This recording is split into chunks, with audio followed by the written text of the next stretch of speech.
Your period is a sign of your overall health and hormone balance.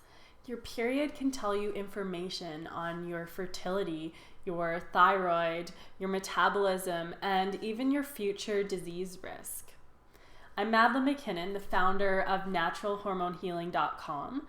Your doctor may say there's little you can do to have an effect on your period other than taking birth control pills. But I've found that using nutrition and specific self-care practices can have a huge impact on putting a woman's period back in its optimal state. So what is an optimal period? We can learn a lot from Chinese medicine, where they've studied women's periods and the symptoms and what they might mean in great detail. So in Chinese medicine school of thought, there exists this notion of the perfect period or an optimal period. And that is considered to be having a cycle of 26 to 32 days, and your period length should be 4 to 7 days. There should be a distinct beginning and end with not too much spotting. The blood should start off light, become heavy, and then go down to light at the end. And it should be a bright red color. It shouldn't be thin like water, and it shouldn't be thick with mucus, especially mucus strings. Ideally, you want to have no clots or very minimal clotting. Any clots that are more than a dime size can actually be a sign that there's something going on. Regarding pain, you should actually have pain-free periods. Cramping is a sign that there could be something underlying going on in the body. It's normal to have discomfort. The uterus actually doubles in size during menstruation for the first couple days. So it's totally normal to have some bloating and feel a little bit discomfort, and also to have lower energy during that time. You're not necessarily going to feel like your normal energized self, ready to run and exercise and do all that stuff. Don't worry too much about that. But it's important though that you don't get drained after your period, because that can be a sign, if you are feeling drained afterwards, it can be a sign that you potentially lost too much blood. So why should you aim for an optimal period? Well, the first thing is, of course, a little obvious, but having an optimal period and no cramping can really put a lot less stress on you, can prevent you from having to call in sick at work or taking a lot of pain medications.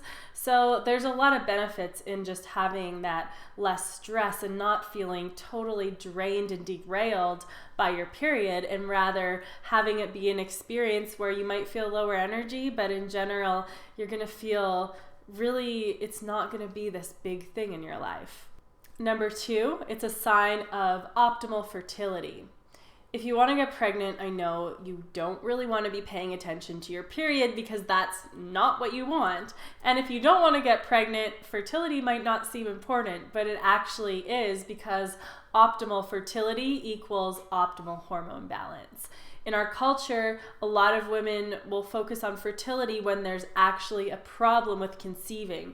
However, in many different traditional cultures all over the world, this was something that was just considered general self-care for young women, is making sure that she's being nurtured, fed, nourished to support optimal fertility. I think we need to bring that back because we're having so many different struggles with fertility nowadays. You can tell a lot from your period with your fertility. In particular, you can tell how your progesterone levels are and also your thyroid. And I'll talk about this in my next video called Decoding Your Period. Third thing is it can help you have more balanced hormones after having a baby. And when you're going through menopause, if you've had really balanced periods throughout your life, especially leading up, that is a sign of really good hormone balance. So it can help you more ease through menopause with less symptoms. Number 4, okay, better relationships. This is a big one, right? Because usually if you have PMS, that can impact your moods, and it can put a strain on your relationships a lot and make you feel sometimes like a completely different person. I definitely used to feel like this when I had really bad PMS symptoms. I just felt like I did not feel like myself, and it was hard.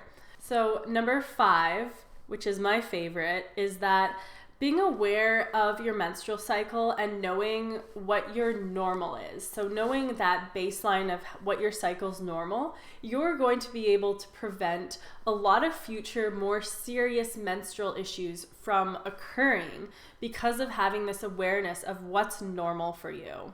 For example, is if you start to notice that you're getting more of a heavy menstrual flow, and it's just a little bit, what you can do when you can learn about the nutrition and eating for your cycle, you can start to eat to get back to balance. Because one thing that I see that happens that breaks my heart is when a lot of women will get really heavy flows, it will happen incrementally, and then it will get worse and worse and worse until they're at the doctor and they're telling them that they need to get a hysterectomy because they have such bad flooding and it's impacting their health so much. I really want to prevent that, and I think we can do that by really understanding what's normal for us. Another one too is cramping. If you've never had any cramping your entire life and then you start to get really bad cramping, like almost out of the blue, that could be a sign that you have fibroids or endometriosis or uterine polyps. And you want to be able to go to the doctor and start doing some natural remedies to be able to treat that before it gets to be so severe. Or if you're trying to get pregnant, if that's actually going to that could even be stopping you from conceiving. So having that clear body literacy, understanding what's normal for you and getting to that point of optimal health will really help you in so many different areas of your life and set you up to have really balanced hormones. I think this is something that we really should be teaching young girls, teens, really educating about that, because women's hormone balance is important.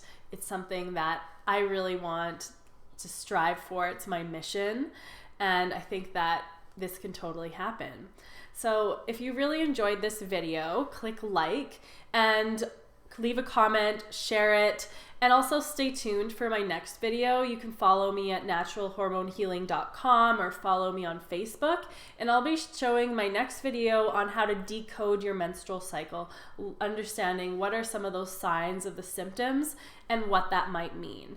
And if you want to start learning now about how you can start preventing your menstrual cramps, I have a free opt-in for you that you can access, which is my cramp reduction protocol. And I have 3, 1 self-care recipe and 2 really amazing recipes that you can use to help balance your period. So you can go and grab that with the link below, or access it on my website. And thank you so much for joining me, and I hope to see you soon on the Natural Hormone Healing.